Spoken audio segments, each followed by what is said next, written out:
seu microfone. Sim, sim. Ok. Boa noite a todos. Sou Cibele Brandão, coordenadora local do Projeto Conecta Copersucar aqui em São José do Rio Preto. E é um prazer recebê-los aqui no nosso Fórum em Roda Online, trazendo um assunto que é de extrema importância, né? O nosso pós-pandemia, como vamos nos sustentar e nos reinventar nesse pós-pandemia. Eu quero agradecer os nossos parceiros, né, do Conecta aqui em São José do Rio Preto, a Prefeitura Municipal, a Secretaria do Trabalho e Educação e o SEBRAE, que está junto conosco em todas as ações. Eu agradeço a presença de todos e convido o Marcelo, nosso coordenador, nosso líder em São Paulo, a fazer as honras da noite.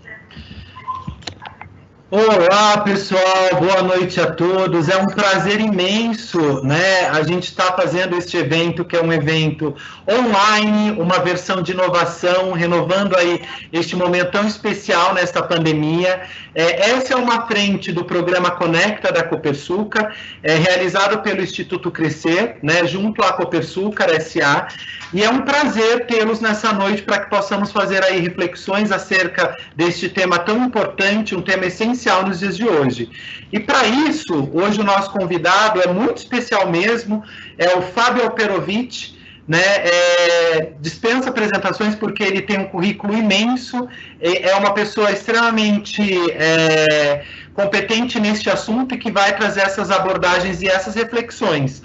Então, daqui a pouquinho o Fábio vai conduzir o evento de hoje, que é o tema Por um Mundo Mais Sustentável Pós-Pandemia. Quero agradecer a Copersucar por acreditar no programa, né, por estar sempre aí buscando, inovando e acreditando realmente no poder da educação. E nós, do Instituto Crescer hoje, temos a honra de fazer, então, a abertura deste evento.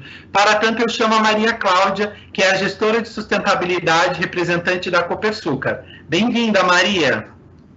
Olá, obrigada, Marcelo. Boa noite a todos para mais um Fórum em Roda, né? Esse ano um pouco diferente dos outros anos, mas não menos importante. Bom, o tema, eu sou suspeita para falar do tema sustentabilidade, né? Eu gosto muito, sou da área.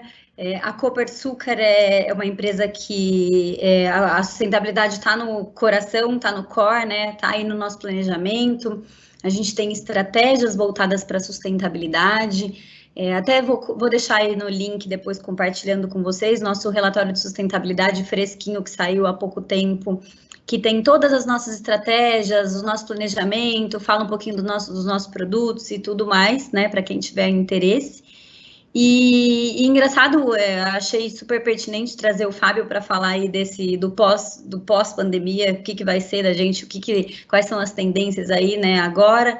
Nós também estamos num momento na Cooper de atualização da nossa matriz de materialidade, que nos direciona de acordo com os nossos públicos, né, o que os stakeholders estão preocupados. Então, a gente está exatamente nesse momento de ouvir as partes interessadas, incluindo colaboradores, funcionários, comunidade, bancos, investidores e todo mundo, para direcionar aí as nossas próximas estratégias, tá bom? Então, eu não vou me alongar muito, vou convidar o Fábio para estar aí conosco agora, falando um pouquinho com vocês. Obrigada, Fábio, seja super bem-vindo. Bom, primeiro, Cibele, obrigado pelo convite. Marcelo, você é muito generoso na apresentação, super obrigado também. E Maria Cláudia, também um prazer estar aqui junto com você. Eu também sou suspeito para falar sobre sustentabilidade, mas, enfim, eu vou ter que falar mesmo sendo suspeito. Mas eu queria começar essa fala, que na verdade mais vai ser uma conversa do que um monólogo, e eu adoraria que isso se transformasse num bate-papo, mas eu queria começar trazendo algumas reflexões, né? O primeiro é o que é essa sustentabilidade, e o segundo é por que a gente está falando disso agora. E ao falar sobre isso, acho que a gente vai ter uma compreensão um pouco melhor sobre essas questões e a gente vai avançando a partir daí. Quando a gente fala de sustentabilidade, é muito normal a gente ficar pensando em verde, né? Então, sustentabilidade no sentido verde da palavra as pessoas pensam em natureza, em algo relacionado a isso. Sustentabilidade, na verdade, é muito mais do que isso. Não que a natureza e o planeta não sejam importantes, muito pelo contrário, eles são um pilar fundamental da sustentabilidade, mas a gente precisa pensar em sustentabilidade numa outra dimensão que é muito maior.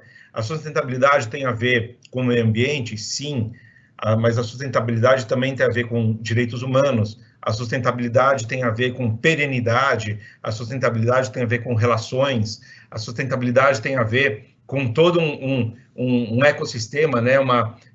Um conjunto de pessoas ou de empresas ou de instituições que vivem conectadas umas às outras.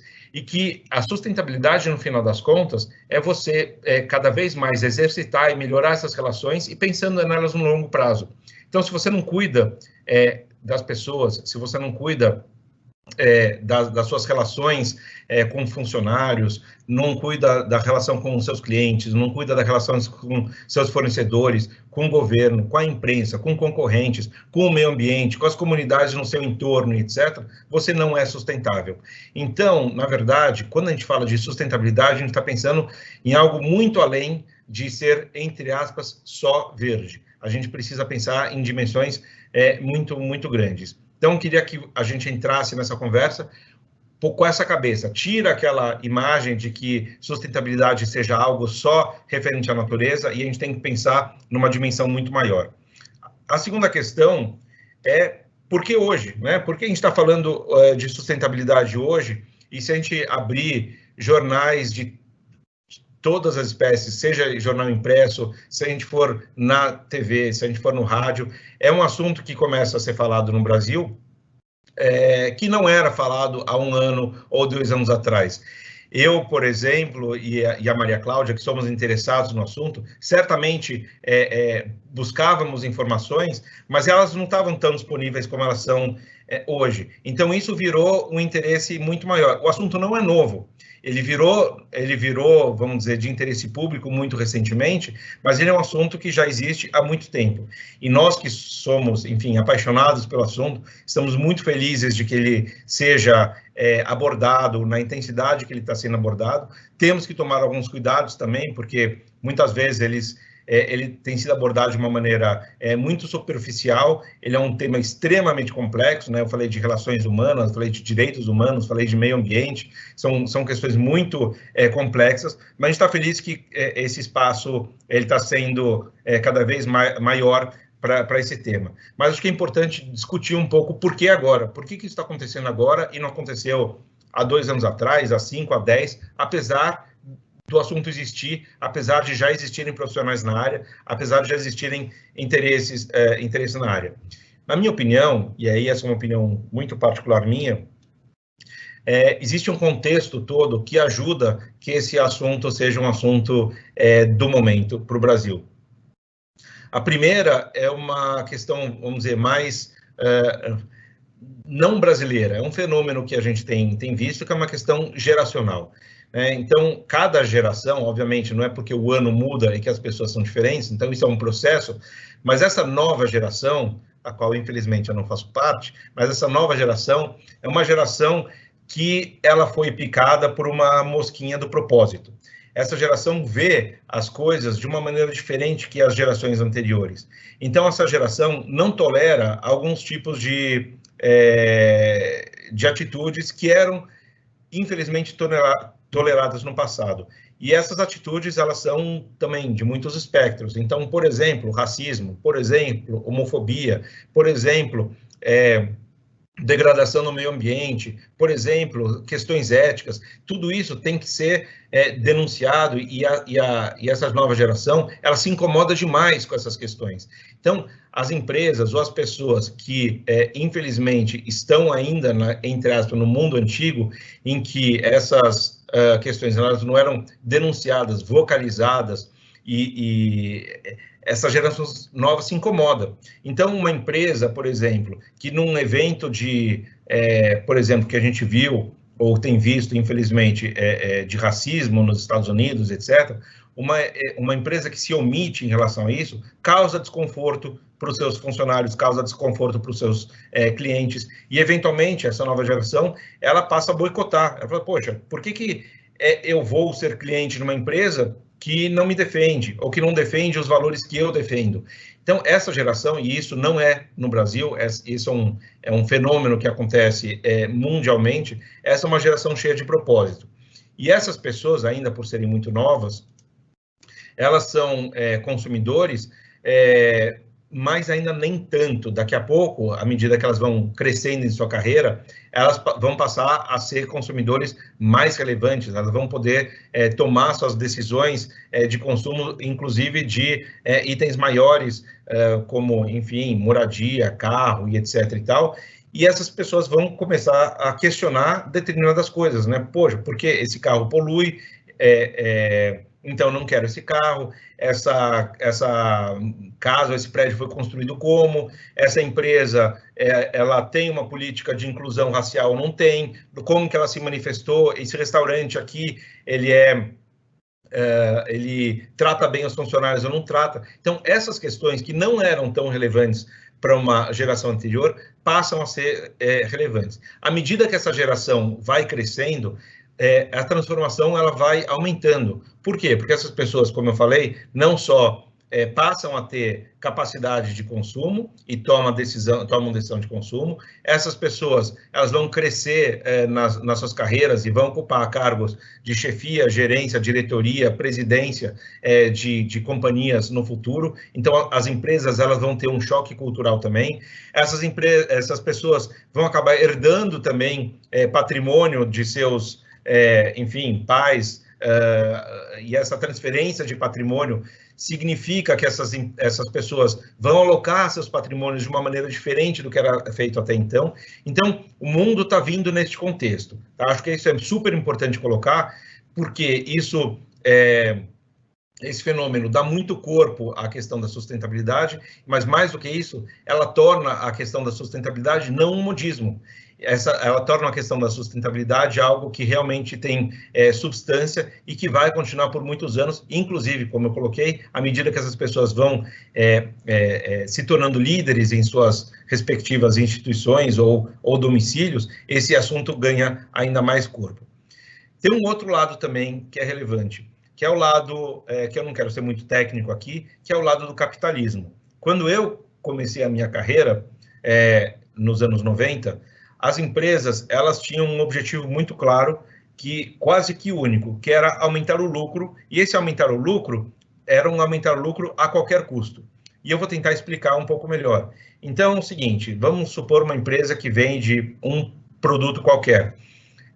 Para aumentar o lucro, ela precisa pedir desconto para o fornecedor, ela precisa pedir prazo para o seu fornecedor. Por exemplo, cada vez que ela consegue comprar matéria-prima mais barata, ela está aumentando o seu lucro. Quando a gente olha para o ambiente de trabalho, para os seus colaboradores, quanto menos colaborador tiver, maior é o lucro da empresa. Então, no final das contas, a empresa ia lá, no final de cada ano, demitia alguns e chamava isso de aumento de produtividade. O ambiente de trabalho não era tão importante assim. Afinal das contas, por que uma empresa deveria investir em deixar um escritório bonito, uma fábrica limpa, ou com ar-condicionado, etc. Não era tão relevante naquele momento. A mesma coisa para os clientes. As empresas iam lá e colocavam talvez uma matéria-prima um pouco pior, e com isso conseguiam economizar no seu custo e aumentavam seu lucro, aumentavam o preço, e essa era a dinâmica dos anos 90. Acontece que esse modelo foi se esgotando, e algumas empresas começaram a perceber que quando elas não tinham um ambiente legal de trabalho, quando elas não tratavam bem o funcionário, quando elas não pagavam bem o funcionário ia embora. E eles passavam a ter, que em inglês chama turnover, né, um giro de funcionário, que isso acabava trazendo ainda mais custo para a companhia, porque tem que recrutar de novo, tem que treinar de novo. Cada vez que os funcionários não paravam lá, isso era um problema para a empresa. Os fornecedores também cansaram de serem, entre aspas, esfolados e começaram a procurar outros clientes. Então, deixaram de fornecer e as relações entre as empresas também pioraram. Os clientes também não aguentavam mais comprar um produto cada vez pior e cada vez mais caro, e começavam a abandonar aquela marca. Então, as empresas também passaram a ter um papel um pouco diferente. As empresas passaram a questionar aquele capitalismo velho, que chamava capitalismo de shareholder, ou seja, o capitalismo que só visa o acionista, e as empresas, muitas delas, né, obviamente não todas elas, mas muitas delas começaram a questionar aquele modelo de gestão e falaram o seguinte: poxa, se eu tiver um modelo de gestão que contemple todas as partes interessadas, né, o que a gente chama de stakeholder, esse capitalismo vai ser diferente. E se eu tiver interessado na saúde do meu fornecedor, do meu funcionário, do meu cliente, das comunidades em volta, etc., eu vou ter uma empresa mais próspera. E ao invés de deixar um pouco de dinheiro na mesa, eu vou multiplicar meu dinheiro. Porque, no final das contas, o funcionário vai estar mais feliz, ele não vai ter mais rotação, ele vai aumentar a produtividade, eu não vou ter vários tipos de custo de treinamento, recrutamento.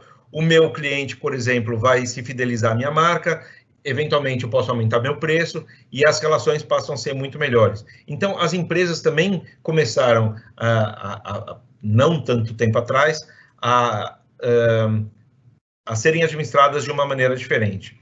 Também tiveram fatos que aconteceram e têm acontecido que ajudam na agenda do desenvolvimento da sustentabilidade. Então, por exemplo, a gente passa por um problema que é muito, muito grave e que, infelizmente, no Brasil, ele não é tratado com a seriedade que ele deveria ter, que é a mudança climática. Esse é um problema seríssimo que a gente vive.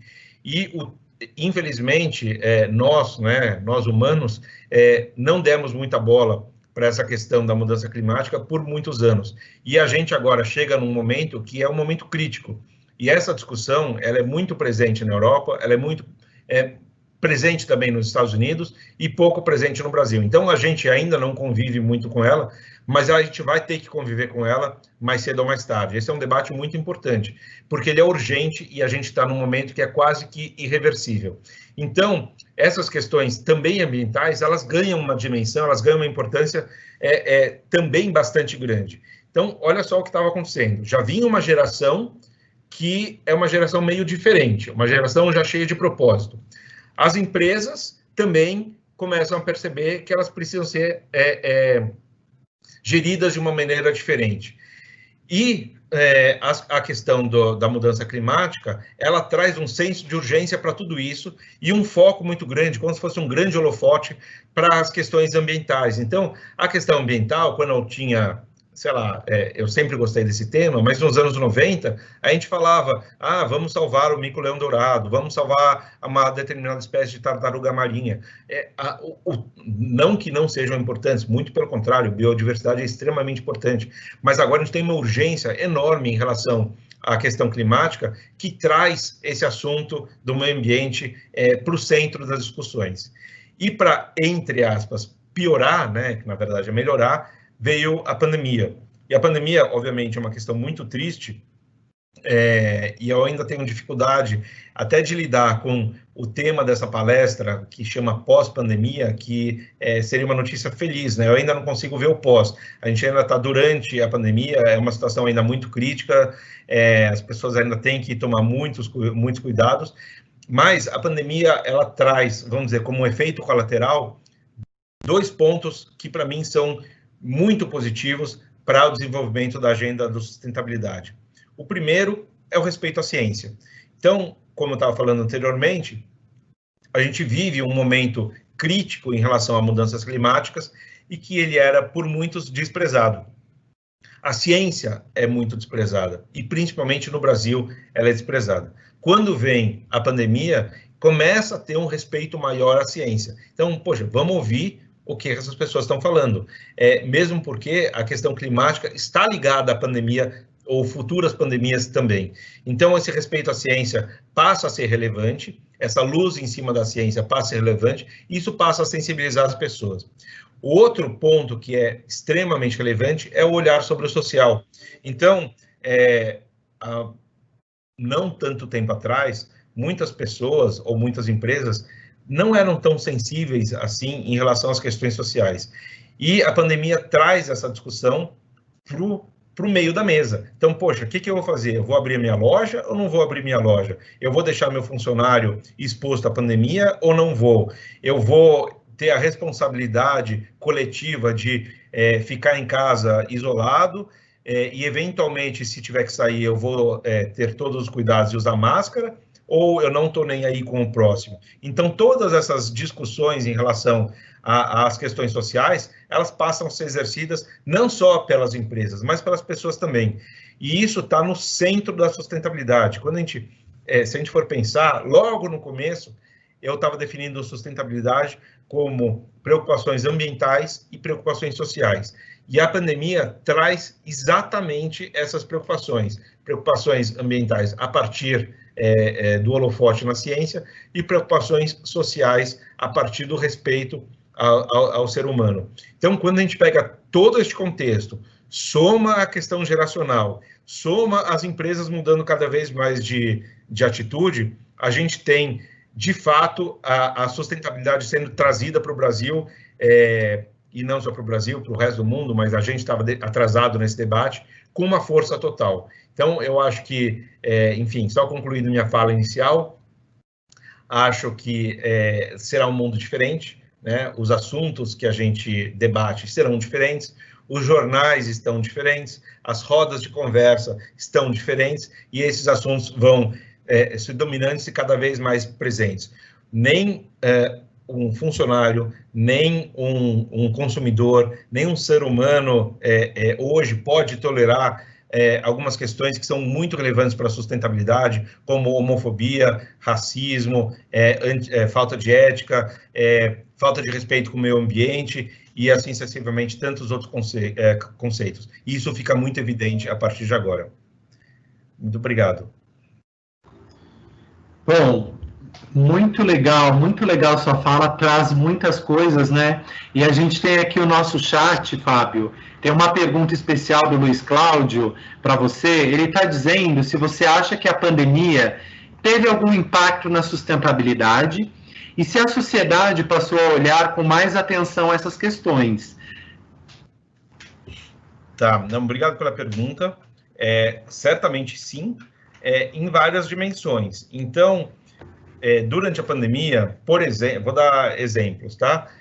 Durante a pandemia, empresas se comportaram de maneiras muito distintas, logo no começo da pandemia. Tem algumas empresas que foram muito acolhedoras e a atitude foi de proteção dos funcionários, proteção dos seus clientes, e em todos os aspectos, não só a proteção em relação ao vírus, mas proteção em relação a tudo que vinha junto com o vírus. Então, muita gente ficou com medo de perder o emprego, porque, enfim, a gente passou por uma crise muito grande, muita gente ficou com questões muito difíceis de lidar, até do ponto de vista psicológico, por, de repente, do dia para o outro, estar em casa, confinado, e não necessariamente... Isso foi bom para muita gente, tem gente que tem estrutura, tem gente que não tem estrutura, e várias empresas, por exemplo, deram todo o apoio para essas questões, né? Inclusive, muitas delas fazendo manifestos, como, por exemplo, um que ficou muito famoso chamado Não Demita, e com isso traziam muita segurança para que os seus funcionários pudessem ter algum tipo de amparo. E isso aconteceu em vários aspectos. Por outro lado, tiveram outras empresas com atitudes exatamente opostas. Empresas que estavam tentando lutar contra o isolamento, empresas que demitiram bem no meio da pandemia, empresas que falaram publicamente que o meu lucro, a economia, era mais importante do que as vidas, e assim sucessivamente. Então, a gente viu claramente uma diferença grande de atitude. E como que o público, em geral, reagiu em relação a isso? Não foram poucos os movimentos de boicote em relação a restaurantes, em relação a lojas, em relação a empresas que não respeitaram o momento crítico que viviam na pandemia. Então, o poder hoje não é do governo, o poder hoje não é dos investidores, o poder hoje é dos consumidores. Então, a pandemia deixou muito claro que determinadas empresas, marcas e etc., foram ganharam, se valorizaram do ponto de vista de consumidor ou trabalhador, porque se sentiram amparadas, e outras, muito pelo contrário, passaram a ser boicotadas e serão boicotadas e perderão muito valor. A gente hoje está em 2020, e eu acho que a questão da pandemia é tão crítica que em 2025, né, daqui a 5 anos, ainda vai ter gente olhando para essas companhias e perguntando o que você fez lá em 2020. E aí é tarde demais para agir. Sim, nossa, muito legal, Fábio. Eu trago aqui mais uma questão da Luciana, que faz uma pergunta para você, e eu vou direcionar. Ela está perguntando como os empreendedores podem ter negócios mais sustentáveis e mostrar esse seu valor à sociedade. Qual é a sua opinião sobre isso? A pergunta é ótima, porque existe uma falsa compreensão de sustentabilidade, no sentido que sustentabilidade custa dinheiro. Então, eu já vi muita gente falando, pô, eu até queria, mas eu não tenho condição, eu não tenho recursos dentro da minha empresa para tomar as atitudes de sustentabilidade. Essa crença não é uma crença que se sustenta, né? Não é sustentável. Grande parte das atitudes que são ligadas à sustentabilidade, elas são questões de cultura e não são questões que demandam investimento. É claro que seria maravilhoso que todas as companhias, por exemplo, pudessem descarbonizar os seus produtos, né, e fazer investimentos em florestas e, com isso, pudessem ajudar no problema climático. Seria maravilhoso que todas as empresas pudessem comprar créditos de carbono e, com isso, pudessem ajudar na resolução do problema climático também. Mas nem todas as empresas podem fazer isso. Agora, existe uma série de atitudes que são absolutamente gratuitas e que tem a ver com cultura e que não tem a ver com investimento. Então, vou dar algumas delas. Por exemplo, a questão da diversidade que tem que ser respeitada. Você levar em consideração a diversidade de gênero, ou de orientação sexual, ou de raça, ou de deficientes físicos, no momento que você está recrutando, não custa nada, né? Então, você pode exercer a diversidade sem gastar R$1 a mais. Mais do que isso, você se posicionar em relação a essas questões para os seus clientes e para os seus colaboradores também não custa nada. Então, tem, por exemplo, ficou emblemático aqui, super divulgado, infelizmente, o que aconteceu, o ato de racismo com George Floyd nos Estados Unidos, e que acabou se tornando um exemplo, infelizmente não um exemplo isolado, mas passou a ser um grande exemplo. Por que as empresas não, enfim, fizeram comunicados ou enviaram e-mails, ou se posicionaram em relação ao racismo? Isso é demandado pelos funcionários, isso é demandado pelos clientes. Então, são coisas que nada custam.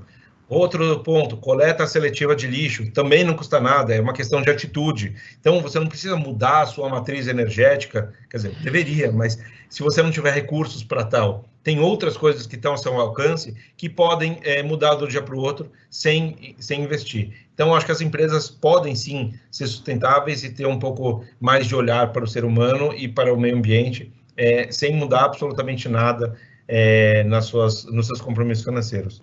Sim, não, isso certamente. Obviamente, a gente percebe que todas as relações, elas se modificaram, né? E eu trago aqui uma pergunta da Adriana, que ela diz, as relações pessoais depois da pandemia, elas tendem a mudar? O olhar para o comportamento da humanidade e logo a sustentabilidade, você acha que tem um foco maior, então, pós a pandemia?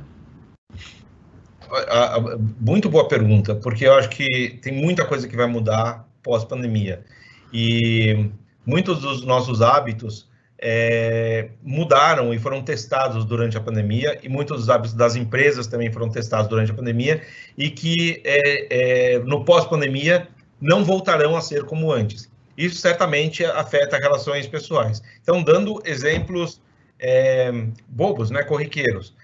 O meu pai tem 78 anos e jamais tinha feito compra pela internet por todos os receios que ele tinha de usar a internet. é porque é difícil, porque eu não vou achar o produto, porque é melhor pegar o produto, porque eu não vou colocar meu cartão de crédito. E nesse momento ele foi obrigado a usar a internet. E funcionou. Pergunta se ele vai de novo na loja. Ele não vai. Então, os consumidores vão mudar seus hábitos de consumo. O home office, por exemplo, que muitas empresas... Tem algumas empresas que não conseguem usar, e naturalmente tem outras, e tem pessoas que não vão conseguir, mas muitas conseguem. Por que uma pessoa vai ter que se deslocar, fazer uma viagem de carro, ou de avião, ou de ônibus, para fazer uma reunião? Não faz mais sentido, né? Se eu tivesse, eventualmente, que encontrar um cliente no Rio de Janeiro, eu ia ter que emitir carbono, né, no meu transporte até o aeroporto, no avião, voltar, levar o dia inteiro para fazer uma reunião, não faz sentido. Então, eu acho que muitos dos nossos hábitos vão mudar no pós-pandemia. E com isso mudam também algumas relações humanas. Então, se, por exemplo, as empresas deixarem de ser empresas, passarem a ser casas, as relações mudam também, né? Eu não tenho mais a convivência de pessoas num escritório. Isso é só um dos exemplos. Mas eu acho que o mais importante de tudo isso é o olhar que existe em relação ao ser humano. Então, se eu não estou vendo pessoas no escritório, eu vou mudar os meus hábitos para ver as pessoas de outra maneira.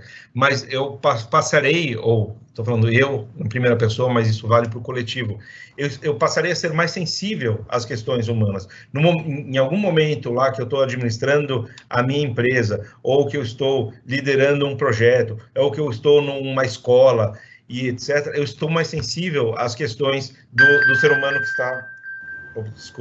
do ser humano que está na minha frente. Então, essa sensibilidade que a pandemia trouxe, eu acho que ela não volta. Talvez vai voltar para algumas pessoas, mas ela despertou dentro de cada um de nós uma maneira diferente de olhar para o próximo. Sim, exatamente. Eu concordo com você. Eu acho que uma vez impactado, nós não seremos mais os mesmos, né? E eu estou recebendo aqui várias mensagens, né? O Cláudio está te elogiando pela palestra, dizendo que é um tema extremamente relevante, e ele também faz uma pergunta que eu achei muito, muito relevante. Ele está dizendo o seguinte, que em abril nós tínhamos uma previsão de que a pandemia ia passar de 2 a 3 meses, e não foi isso. Se você acha que hoje nós podemos imaginar quando estaremos realmente no pós-pandemia, porque nós ainda não estamos na pós-pandemia, nós estamos numa verdadeira ainda crise.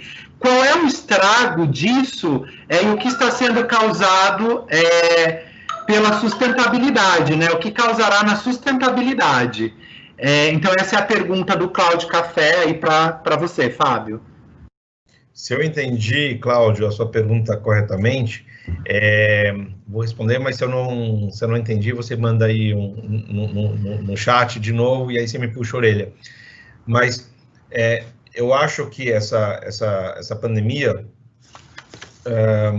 ela pode se repetir, mas ela pode se repetir por diferentes formas. E uma das maneiras que a gente pode evitar que ela se repita é proteger o nosso próprio planeta.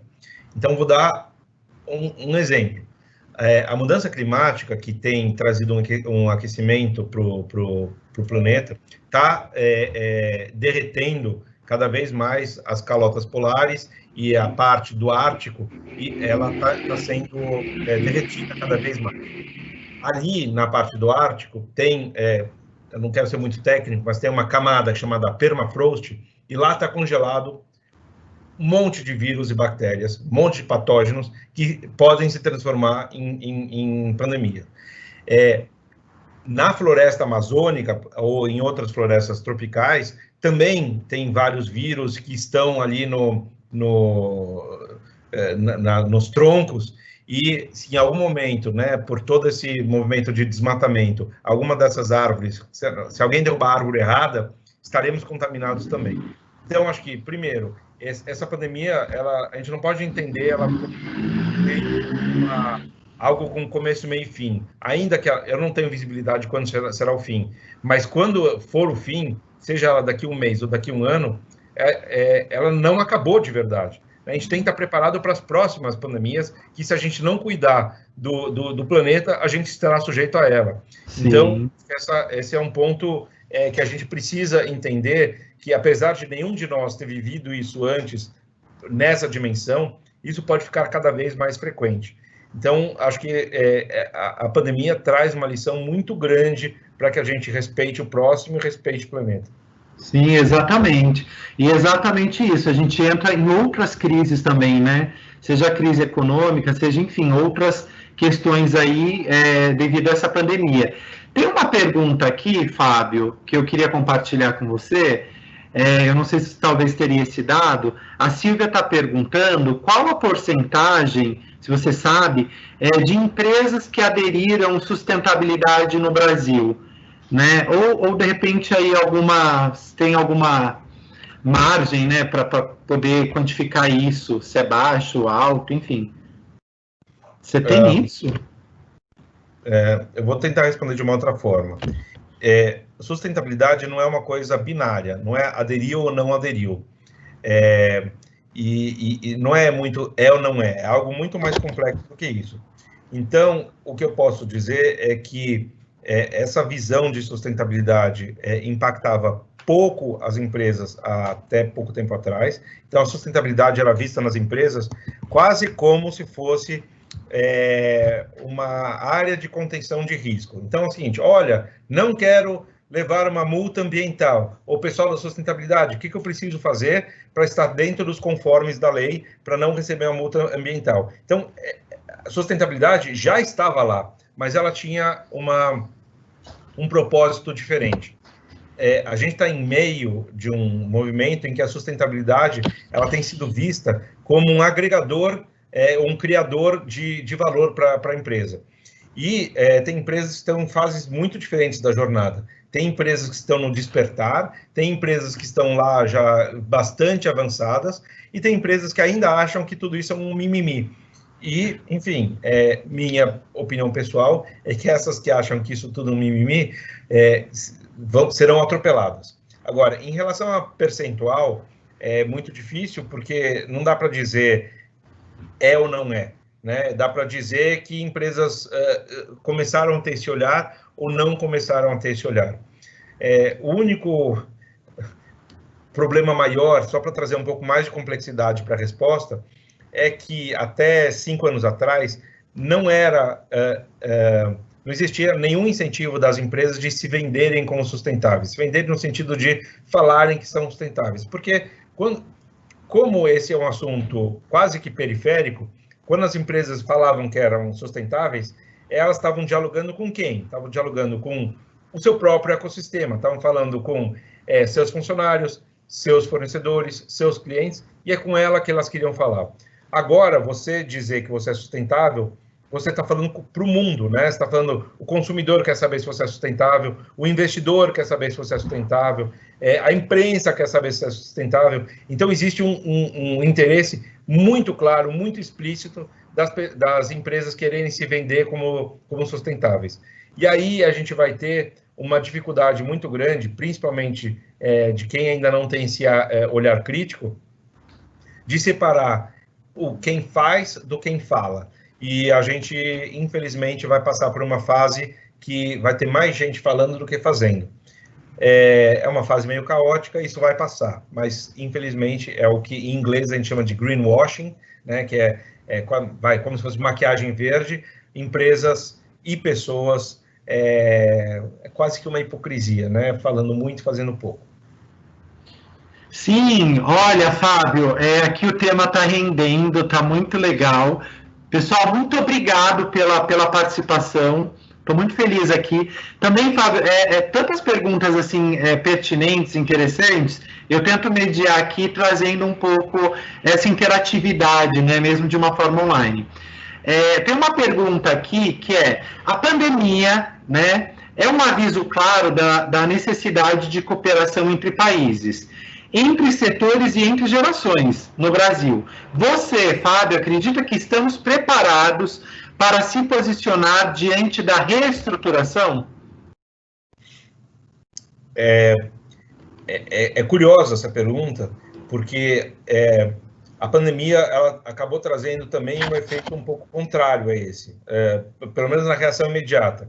Então, a gente vivia aí num movimento de globalização e num movimento em que as fronteiras eram cada vez mais abertas. Obviamente, tem exceções, né? Então, o Reino Unido, por exemplo, no ano passado já se separou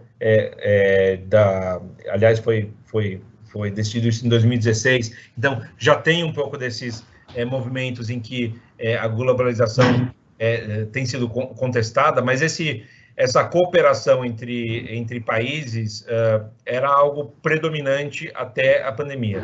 No momento que existiu a pandemia, isso passou a ser questionado. As pessoas começaram a falar, vou cuidar do meu, eu fecho a minha fronteira, eu compro do fornecedor local, eu cuido da minha população e não tenho mais olhar para o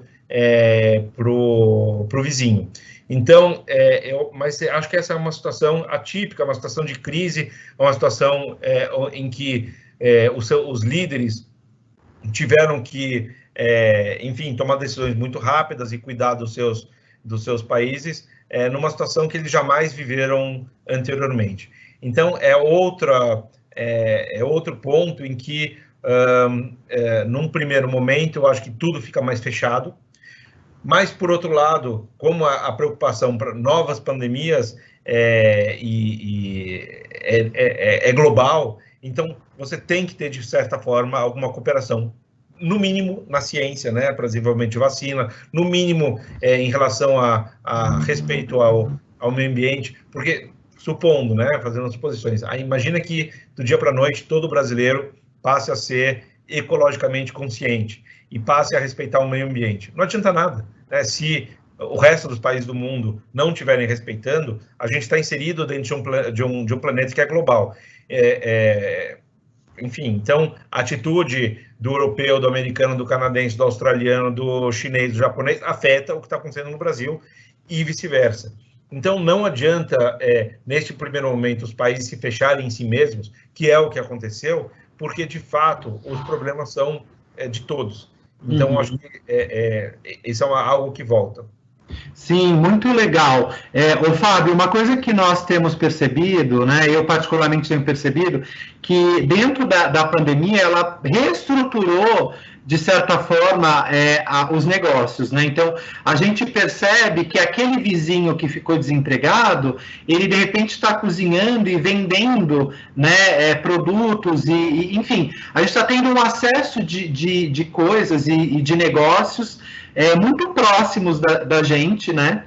E baseado nisso, a Tatiane, ela está fazendo uma pergunta aqui, que as épocas de crises, elas trazem as incertezas. E ela gostaria de saber, na sua opinião, sobre como começar um negócio em plena pandemia, né? Eu vou além, complementando a pergunta dela aqui, como começar um negócio inclusive sustentável, né, com princípios sustentáveis, para que possa, nesta pandemia, a gente ter aí o que seria um negócio sustentável e, enfim, bacana.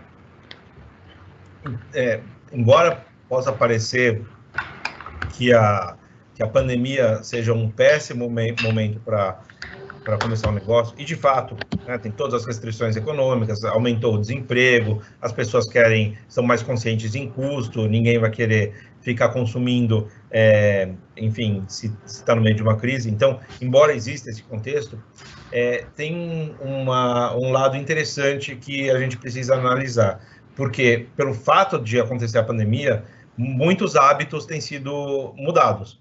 E por conta da mudança de hábitos, surgem oportunidades de negócio. Então, vou dar um exemplo, de novo, caseiro, corriqueiro. Eu não trabalhava em casa, agora eu trabalho em casa. O fato de eu ter que trabalhar em casa me traz um monte de necessidades que eu não tinha antes. Então, por exemplo, eu precisava ter um escritório em casa. Eu tenho 4 filhos, tenho 5 cachorros, digamos que não é a maneira mais produtiva de trabalhar se eu não tiver algum arranjo aqui em casa, né, enfim, isso me trouxe algumas necessidades. Segunda coisa, eu almoçava todos os dias no escritório, eu não podia voltar para casa para almoçar. agora eu tenho que almoçar em casa. Então, de algum jeito, seja eu pedindo comida, ou seja eu pedindo, eu tendo que comprar os ingredientes da comida que eu vou fazer, mudou a forma que eu consumo. Entretenimento, a mesma coisa. Antes eu podia sair para passear com meus cachorros num parque, eu podia sair para querer ir no cinema, eu podia sair para querer jantar fora. Eu não posso fazer mais nada disso, mas eu ainda tenho a necessidade de entretenimento. Então, tem pessoas que estão empreendendo nesse sentido. Eu tenho, por exemplo, um primo que é ator, e esse meu primo ator está fazendo agora peças virtuais. Quando na minha vida eu imaginei que eu ia assistir um teatro virtual. Então, você liga ali o seu celular ou seu computador e você assiste pela mesma plataforma que a gente está assistindo essa palestra, ele vai lá e faz uma encenação. Enfim, ele criou um negócio a partir de uma nova necessidade. Qual que é a vantagem disso? A vantagem é que não tinha ninguém fazendo. Então, de novo, no pré-pandemia, se eu quisesse abrir uma loja de roupa, se eu quisesse abrir um restaurante, se eu quisesse abrir uma padaria, eu tinha que buscar um diferencial enorme, porque já tinha 500 pessoas fazendo aquilo que eu gostaria de fazer. Por conta da pandemia e os hábitos foram mudados, talvez um empreendedor que seja criativo, e o brasileiro é extremamente criativo, ele vai conseguir bolar negócios que ele vai ser o único. Então, olha só, teve meu primo aí que está fazendo peças virtuais. Eu não conheço meu concorrente, mas são mais do que bem-vindos, porque ninguém assiste um teatro 2 vezes. Então, eu adoraria ter 20 teatros para assistir. A minha esposa, ela faz aniversário em julho. A mãe dela deu para ela de presente, já que não dá para vir abraçar e presentear e comprar alguma coisa, ela, durante o aniversário, ela de repente recebeu uma ligação, que era uma ligação de vídeo, e tinha alguém cantando uma música para ela ao vivo. Maravilhoso, a pessoa desenvolveu esse negócio e ela tinha uma habilidade musical, ela tocava violão e cantava bem, cantou uma música brasileira, minha esposa adorou. Enfim, são empreendedores, são pessoas que entendem a nova dinâmica e têm novas ideias. Então, acho que o brasileiro é super criativo e entender esse novo mundo abre oportunidades maravilhosas de negócios, ainda com a vantagem de não ter concorrência. Sim, muito legal. Bom, o próprio programa Conecta se renovou nesse formato quando a gente te convidou e está tendo a oportunidade, inclusive, de te trazer e, de repente, ampliar de uma forma, vamos dizer assim, global, para que todas as pessoas tenham acesso. A gente teve aqui um número grande de participantes.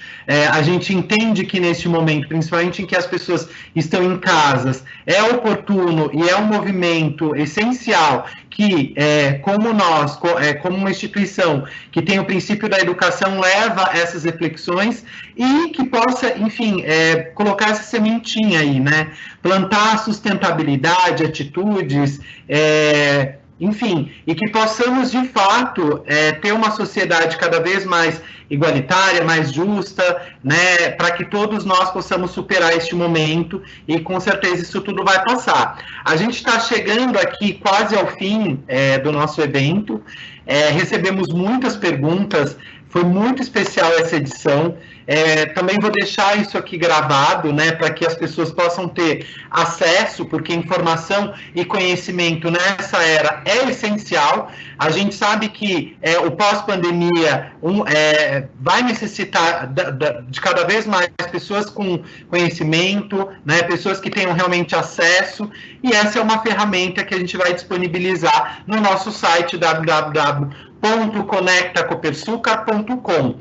Você falou do seu primo ator, Fábio. A gente, quando entrou essa pandemia, nós tínhamos um espetáculo, né, que era um espetáculo, chama O Pequeno Príncipe, e que a gente havia levado ele para as 3 cidades. E o nosso ator era um ator, o principal, que também é sustentável, é um ator que tem a síndrome de Down. E aí, a gente, numa das edições, na cidade de Ribeirão Preto, a gente filmou. E aí a gente falou, poxa, vamos disponibilizar para as pessoas, estão crianças, famílias, e vamos colocar no nosso site para que as famílias que não assistiram possam ver isso, que é uma obra, né?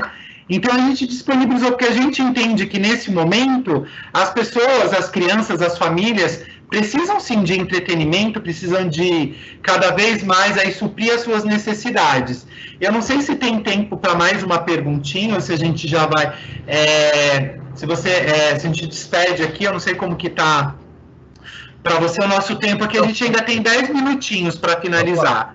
Vamos lá, então. Ó, o Cláudio está mandando ver aqui. Ele pergunta o seguinte para você: diante da grande dificuldade nas regiões periféricas das grandes cidades, como podemos combater a fome dos mais vulneráveis de uma maneira sustentável? Muito bom. Olha, Cláudio, isso é uma coisa que, enfim, obviamente me sensibiliza, me incomoda bastante, mas uma dos princípios, né, da sustentabilidade, e a Maria Cláudia com certeza sabe disso, é a economia circular, né? Então, as empresas cada vez mais estão preocupadas em evitar desperdício, e a economia circular, eu não quero ser muito técnico aqui, mas a gente precisa estar sempre preocupado numa economia em que o produto ele não nasça ali da matéria-prima e termine num aterro, enfim, uma embalagem de shampoo ali jogado. Aonde que eu vou chegar? Aonde eu vou chegar é que existe, na minha, enfim, pro entendimento de todo mundo, um desperdício gigantesco de comida. A gente não tem falta de comida, a gente tem uma falta de inteligência em lidar com o desperdício. Restaurantes, hotéis, residências, empresas, sobra toneladas e toneladas e toneladas de comida todo santo dia, e essa comida passa a não ter um fim, ela não é circular, é como se fosse linear. A comida é feita e as sobras vão para um lixo, e o lixo, enfim, é decomposto em algum momento. Para mim, a solução está aí. Eu não consigo te dar, Cláudio, agora uma solução clara, nem sou um profissional da área e que conseguiria trazer isso, mas eu acho que alguém tem que pensar muito seriamente nesse assunto. Eu sei que existe impedimento legal, a legislação ela precisa ser ampliada e contemplada também nessas questões sociais, então tem hoje uma questão de responsabilidade na legislação que impede que empresas doem as suas sobras alimentares, mas a gente precisa pensar em algum modelo. E isso também passa a ser um convite para futuros empreendedores, né? Então, a gente tem tantas empresas ou empreendedores que nascem numa garagem com uma grande ideia. Essa seria uma ideia maravilhosa de como a gente transformar desperdício de alguns para a comida de outros. Poxa, que legal. Bom, um tema muito pertinente aí, né? Mas, assim, realmente a gente vem recebendo aqui várias perguntas, depois eu até posso te encaminhar. Eu agradeço, de fato, a participação de todos. Achei, assim, a sua fala, né, e esse momento, assim, muito especial, que a gente realmente possa fazer uma reflexão, né, agradeço até a própria Copersucar. O programa Conecta é um programa de responsabilidade social, em que a gente visa, de fato, atingir em todos os aspectos, em todas as frentes, esse empoderamento, trazer sempre a comunidade para ser protagonista de suas histórias. Mas eu convido aqui agora para que você deixe um recado, né, e se despeça. Também chama a Maria Cláudia para se despedir, dizer aqui algumas palavras em nome da Copersucar, e depois a Cibele e o Fábio para encerrar o evento. Eu começo, não? Maria? Pode ser a Maria. Pode ser. Bom, eu queria agradecer, né? Quero agradecer, Fábio, muitíssimo obrigado. Foi muito rico, achei que você trouxe aí a definição de sustentabilidade muito simples, muito clara, para um tema que é super complexo, né? Mostrando aí para as pessoas que exatamente não é só o verde que importa, né? Que tem muitas outras coisas que estão envolvendo a sustentabilidade. E então, muitíssimo obrigado. Eu espero que os alunos tenham anotado aí as suas reflexões, as as suas dicas, a sua fala, né? Que eu anotei várias coisas aqui muito legais. E agradecer ao Instituto Crescer, a Cibele, o Marcelo e toda a equipe, e deixar para os alunos aí, para eles fazerem uma reflexão mesmo, né? No sentido do negócio que eles vão começar a desenvolver agora, para eles, em algum momento, na verdade, em todos os momentos, irem pensando de que forma eles podem agregar aí, colocar alguma coisa de sustentabilidade, pensar sempre na sustentabilidade, seja na parceria com um colega, na parceria com uma pessoa diversa, né, da diversidade, seja no produto deles, na embalagem do produto, enfim, pensar um pouquinho mais aí na sustentabilidade, de que forma que a gente pode fazer a diferença nesse mundo, que eu acho que o trabalho de formiguinha ainda funciona, né, vai funcionar, tá bom? Obrigada mesmo aí pelo tempo de vocês, obrigada, Fábio, pelo seu tempo aí, por doar esse tempo para nós, tá bom? Boa noite para todos. Boa noite. Cibele? Olá, que delícia de tema, que delícia de fala, com a simplicidade que a gente queria ouvir mesmo, né? Foi um presente para os nossos alunos, né, que estão aí em sala, ouvir você falar o quão importante as habilidades, né? As habilidades são importantes nesse momento, né? Então, Fábio, gratidão por você tratar desse assunto dessa maneira tão leve, tão suave, e que, com certeza, fez com que a turma que está aí pensasse que, olha, ser sustentável não é tão difícil assim. Só precisa ter atitude, se posicionar e seguir em frente, né? Então, gratidão à Copersucar, porque nos proporciona, e ao Instituto Crescer, um projeto que diz para eles, a sua comunidade pode ser sustentável, você pode fazer a diferença nela, onde você está, né? E para isso a gente está junto aqui. Obrigada pela parceria, obrigada pela sua presença aqui, por dividir seus conhecimentos. Obrigada, Marcelo. Obrigada, Maria Cláudia. Obrigado, Diego, que ficou nos bastidores. E tenham todos uma boa noite. Obrigado pela presença aqui. Fábio, gratidão. É com você agora. Dá uma dica aí para a gente, para ficar fechado aí com chave de ouro. Tá bom. A primeira gratidão é minha. É um prazer gigantesco poder falar com vocês sobre o meu assunto preferido. Então, obrigado pela oportunidade. Eu acho que a minha fala final, vou trazer uma reflexão aqui. Triste, tá? Mas é uma reflexão. Há 200 anos atrás, as pessoas conviviam normalmente com escravidão como se fosse algo normal. E ninguém questionava. E isso era parte do cotidiano e, de repente, deixou de ser. Há pouco tempo atrás, talvez 50 ou 100 anos atrás, a mulher era subjugada, não tinha direito de voto, não tinha vários direitos, né? E em alguns países ainda não tem.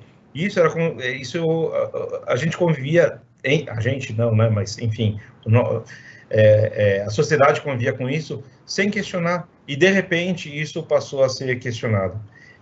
Há menos tempo atrás, a questão era o cigarro, por exemplo. Quando eu era pequeno, se fumava em todos os lugares, se fumava no cinema, se fumava no avião.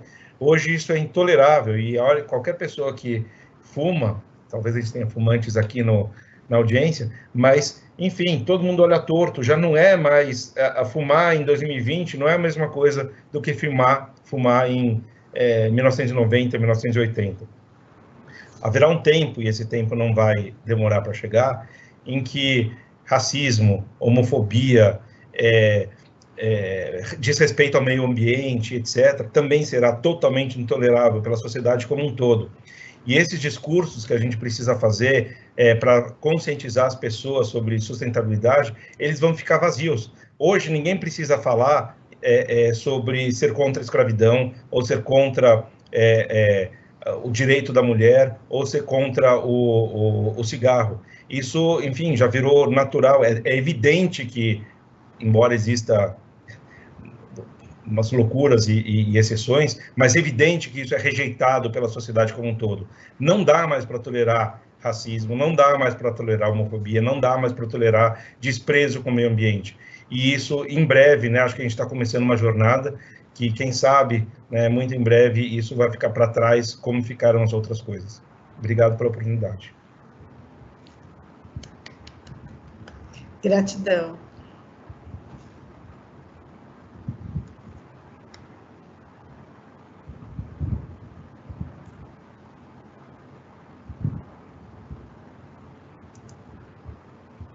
Acho que você está